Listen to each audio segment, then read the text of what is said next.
Hello, gorgeous. Welcome to HG Radio, everything beauty, cancer, and inspiration. Here is your co-founder and host, Kim Becker. Hello, gorgeous. Thank you for joining us today. I'm your host, Kim Becker, and this is Hello, Gorgeous, everything beauty, cancer, and inspiration on Society Bites Radio, social interaction for the mind and soul. Our guest today is Marielle SHUSTER. To say that Marielle always wanted to be a stylist would be putting it lightly. For as long as she can remember, hair was her thing. She began her career at the young age of 16 as a front desk receptionist in 1998. Her dreams sent her to Cosmetology School in Grand Rapids, Michigan, where she graduated first in her class. Mar worked behind the chair for 6 years while attending Aquinas College for business. It was important to her to have a balance between her creativity and her passion for understanding the biz. Mar jumped on the opportunity to purchase an established salon, Coiffeteria, in 2006. As a salon owner, she has mentored, encouraged, and developed her team to become their very best, and has instilled the message that life is simply too short not to sparkle. Marielle is on a mission to help people take care of themselves so that they can better care for others and ultimately flourish. Hi, Mar, and welcome to the show. Hey, Kim. Oh, my gosh. Thank you so much for having me. It's such an honor to be here. Oh my gosh, I am so excited to be able to talk with you and to share all the information that you have and the knowledge that you have, but mostly your passion and the connection of us and how we got the opportunity to meet. So it's so funny, I was reading your bio. And so when I graduated from high school, I got a part-time job, and I too was a receptionist. But when I graduated from high school, my intention was to go to law school. And so when I was at school and working as this receptionist, the girls were like, you should go to beauty school because then you could pay your way through law school just by cutting hair, and you would never have to work for a fast food chain. And I'm like, oh my gosh, that sounded wonderful. So I enrolled in beauty school after I graduated from high school. And then the rest is history. Like, I never went back. Because it's the best job ever. It is the best job ever. It is absolutely the best job ever. And so it was awesome being able to read that. I didn't realize like how parallel, and I bought an existing salon, although ours was a tanning salon. And we evolved it into a regular salon. So again, it's kind of cool because I didn't realize that our lives and our careers were so parallel. So tell me more about your salon. Like, what kind of services do you offer? How many stylists do you have? Okay, so our salon, we have recently become a full-service salon. There's 13 of us, 10 stylists. We do it all. So our main focus is hair. So we do hair color, haircuts, extensions, etc. We also do KPS facials and KPS slim massage. We do lashes, and we also do nails. Awesome. And so I love that you are full service, which is how we became connected with Hello Gorgeous, which we'll talk about that. And you mentioned KPS, which is my absolute favorite skincare line. I love KPS. Isn't it the best? I truly cannot imagine life without it anymore. Right. So you've been a business owner for 13 years. So what really has been the biggest challenge for you? Like, I loved when I owned my salon, and we would get this 3:00 buzz in the salon where all the chairs were full and the energy was amazing. And that was my happy place. Like, the energy, like I said, the energy just fueled me, but there were pitfalls too. And, there are things that you have to deal with as a owner that you don't necessarily as a stylist. So what are some of the biggest challenges that you've had as a business owner, and what solutions have you come up with to combat those? Oh, great question. Great question. It always depends on the day. My husband and I joke that, buying the salon was the best and worst thing we've ever done. But no, overall, it has been absolutely amazing. The few pitfalls, I think, are that being hairstylists, usually we're very loving and we wear our heart on our sleeve.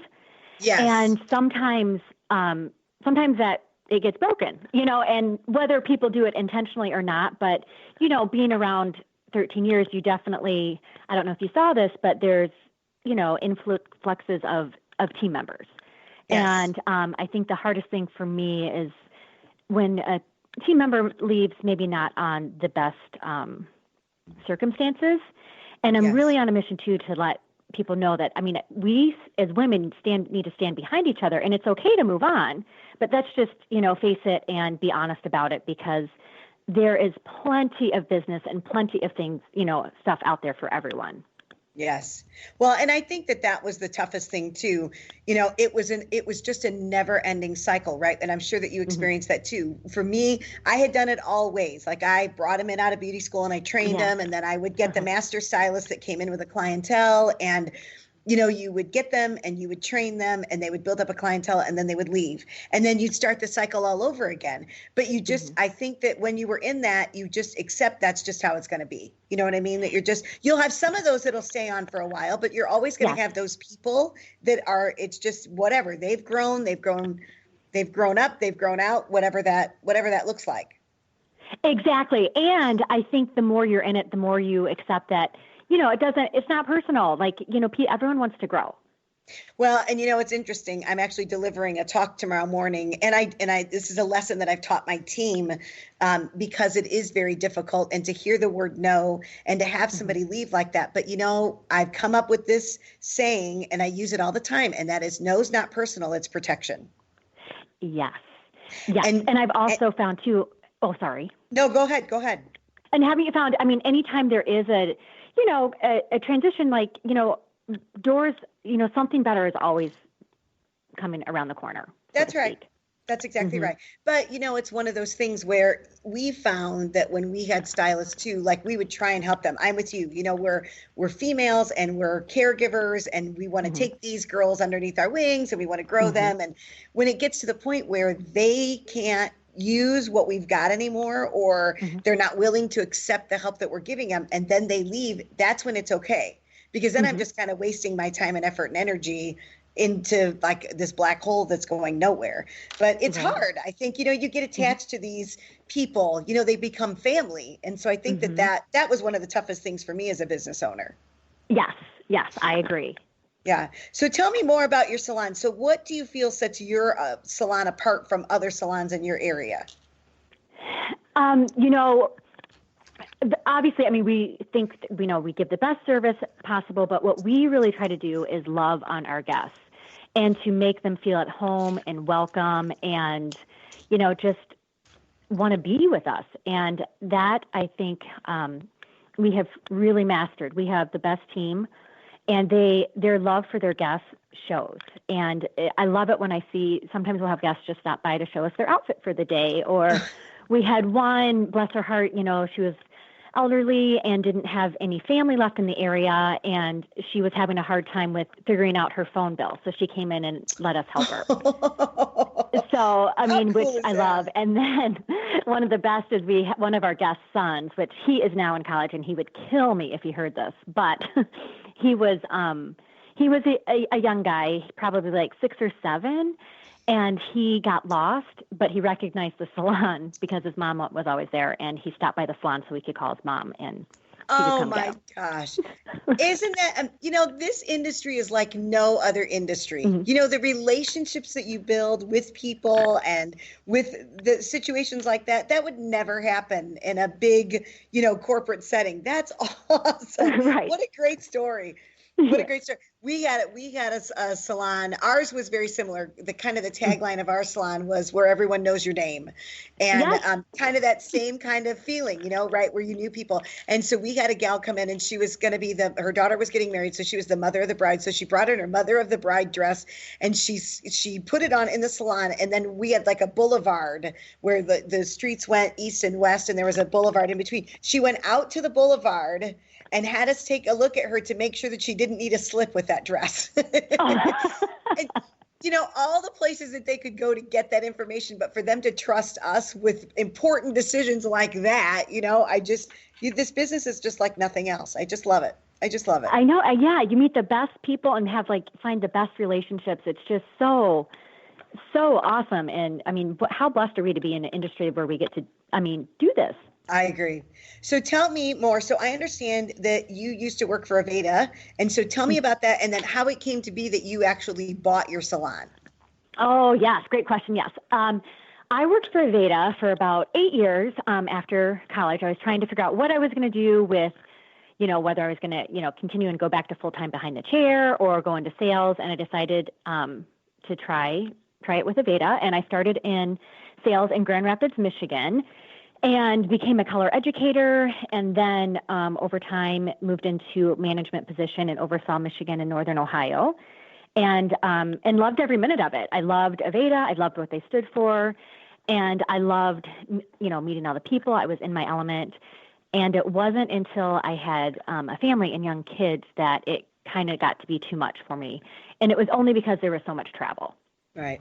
So my last position, like I was saying, was regional manager. And my husband and I were trying to figure out what I could do as my next step, because I knew I needed to work outside the home, but the travel was just a little bit too much. So on a week away from my family at a sales meeting, out of the blue, total God thing, Jennifer from Coiffeteria called and said that they were going to sell the salon and asked if I would be interested in looking at it. Wow. So, yeah, and I'd known that salon. I mean, they were one of my first accounts. So I'd known it since it was really just in like one room and only 3 stations.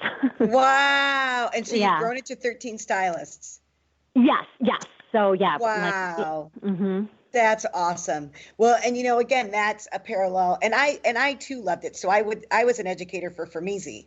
And it's the same thing, love to be able to do the travel, love visiting other salons, because I could always bring back ideas that I saw in these other salons.